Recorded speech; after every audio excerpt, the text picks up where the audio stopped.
Magandang araw sa inyong lahat at welcome sa aking channel. Versatile actor talagang maituturing ang Viva artist na si Makoy De Leon. Akalain mong napag-alternate niyang i-acting ang kinamumuhi ang si David sa FPJ's Batang Quiapo habang mabait na pare naman siya sa pelikulang In Thy Name. In real life, mas malapit ang turing na pagkatao ni Makoy sa In Thy Name na karakter niyang si Father Ruel Gallardo, lalo pat pinangarap pala niya maging pari noon. Ang bait na bata nitong si Makoy, napaka-soft-spoken at gentleman, mahiyain din. Parang namimilipit pag ini-interview. Sadyang may sapi lang siya pag nagdadabid na sa serye ni Coco Martin. Pero aminado si Makoy na nahirapan siya magpakabait sa In Thy Name dahil 2 taon ninyang ginagampanan ng kontrabidang si David.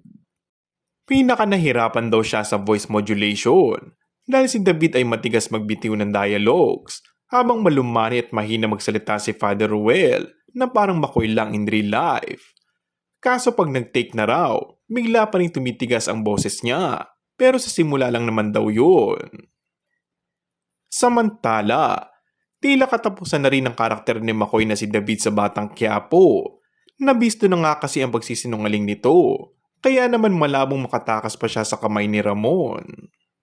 Magpapalit na nga ng mga karakter sa Batang Quiapo si Coco Martin para sa ikalawang yugto.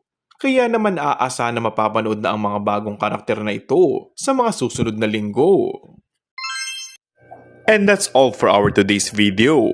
Kung bago ka lang sa aking channel ay mag-subscribe at pindutin na rin ang notification bell. Maraming salamat!